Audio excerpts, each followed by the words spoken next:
Permisi Bapak, perkenalkan nama saya Yuni Nuryanti dari tim Calakan SDN Pasirwaru. Di sini saya ingin mewawancarai Bapak seputar pekerjaan untuk memenuhi tugas tantangan literasi numerasi bulan April 2025. Maka dari itu, jika diperbolehkan dan berkenan, izinkan saya untuk sedikit mewawancarai Bapak. Oke, waalaikumsalam warahmatullahi wabarakatuh. Boleh, saya bersedia. Ya, pertama, siapa nama Bapak? Nama saya Asep Wahyudi. Pekerjaan apa yang sedang Bapak lakukan saat ini? Sekarang saya konsentrasinya di sekolah sebagai tenaga administrasi di tata usaha. Sudah berapa lama Bapak bekerja dalam bidang ini? Sejak 2010, mungkin 15 tahun ya. Oke. Di mana tempat Bapak bekerja saat ini? Saat ini saya bekerja di SMA Banjar Asri Cimaung. Baik. Bisa diceritakan sedikit Pak tentang tugas dan tanggung jawab utama Bapak sebagai tata usaha di sekolah itu?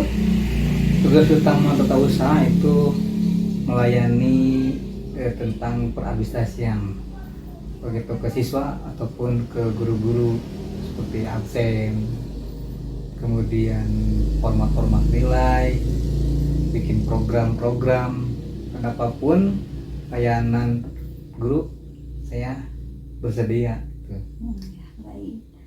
Kemudian bagaimana Bapak membagi waktu dan prioritas tugas Bapak sehari-hari? Bagi waktunya ya kita bisa-bisa, mana kerjaan yang memang urgent, sedang deadline, itu yang paling utamakan. Jadi ada bagiannya harian, mingguan, bulanan, periodik, seperti itu kalau di TO. Apakah ada tugas atau tanggung jawab khusus yang Bapak sukai atau temukan yang paling menantang seperti itu? Yang paling menantang, dan ini pasti dimanapun juga ya, bila mana kita diperintah oleh pimpinan untuk membuat data secara mendadak, harus hari ini masukin ke Google Form, masukin ke ini, dan harus dalam waktu yang sesingkat-singkatnya. Yang itu yang paling menantang. Gitu. Baik. Nah, di sini bagaimana proses pendaftaran siswa baru di sekolah Bapak?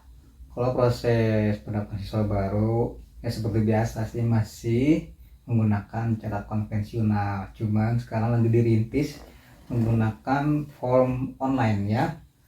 Baik itu dari menggunakan portal, website gitu kan. Jadi tidak perlu siswa itu masuk dulu ke sekolah.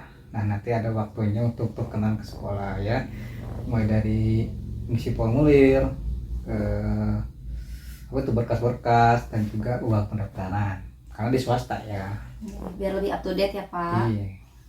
Kemudian bagaimana Bapak menangani administrasi keuangan sekolah seperti pembayaran SPP dan kegiatan yang lainnya? Ya, pertama kita pencatatan aktivitas sekolah dengan begitu apik ya. Jangan sampai ada kekeliruan, nanti kan banyak komplain. Bagaimana caranya? Kita bikinkan suatu sistem keuangan yang memang bisa diakses oleh semua. Contoh, kalau kita manual, kita pakai kartu SPP gitu kan, tercatat. Kita sekarang mau merintis lagi ke sistem online. Jadi anak itu tinggal buka, berapa udah bayarnya, udah gimana. Terus bagaimana nih kalau keuangan susah masuk? Ya begitulah. Karena di masyarakat, di sekolah swasta itu ada bantuan hibah, bantuan apa atau bos gitu kan. Tapi untuk swasta itu ada aturan di mana sekolah yang diselenggarakan oleh masyarakat boleh memungut. Nah, lupa ada bos gitu kan, boleh memungut, tapi dengan ketentuan atau rapat dengan komite dan persetujuan. Itu salah satu caranya untuk menyelesaikan keuangan di sekolah. Jadi kita ada rapat khusus untuk dengan orang tua, bagaimana ini bagusnya untuk kegiatan siswa seperti itu, tapi dengan tidak biayanya tidak terlalu besar gitu. Jadi tetap aman ya Pak? Iya. Aman dalam segala halnya. Kemudian bagaimana Bapak mengelola data siswa seperti catatan akademik dan informasi pribadinya? Ya, dengan sistem akademik Jadi kita bikin sebuah sistem berbasis TIK atau informasi.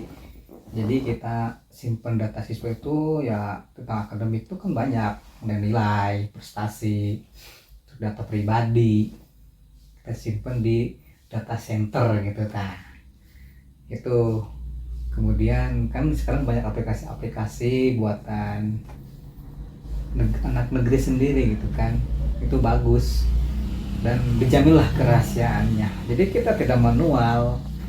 Dulu kan kita pakai Word, pakai Excel ya. Kita sedikit tingkatkan lagi memakai website. Gitu. Jadi lebih mengikuti zaman ya Pak. Iya. Sekarang udah modern, jadi nggak ada secara manual lagi. Kemudian bagaimana Bapak bisa menjaga kerahasiaan data siswa? Ya, untuk kerahasiaan siswa itu kan kita bikin suatu sistem keamanan. Pertama dari komputer kita bikinkan sebuah password ya. Jadi di komputer itu tidak banyak orang yang menggunakan, itulah salah satunya. Kemudian di aplikasi juga kan kita tidak biasa sembarang masuk, ada otoritas buat admin, buat siswa, buat guru, itu beda-beda level keamanannya. Dan kalau misalkan kita screenshot sesuatu ya kita diblurkan gitu data siswanya. Jadi kerahasiaan data itu memang penting, tetap terjaga aman ya Iya. Pak. Kemudian untuk selanjutnya, apa saja saran yang Bapak miliki untuk meningkatkan layanan tata usaha di sekolah Bapak? Pertama sih bukan dari layanan saja ya, saya ingin membuat sebuah sistem di satuan pendidikan itu, jadi satu sistem yang bisa diakses semuanya. Pertama sistem akademik, kemudian sistem keuangan, kemudian sistem kesiswaan, kemudian sistem bimbingan konseling. Jadi semua itu dipakai sebuah website atau portal. Jadi siswa misalkan akademik nih, kayak kalau di Perguruan Tinggi itu ada apa tuh, kartu rencana studi siswa kan di akademik tuh. Jadi nilai siswa, prestasi, rapot digital. Kemudian kesiswaan apa, misalkan tentang kehadiran gitu ya. Keuangan ya kan SPP, keuangan apalagi bisa muncul di sana.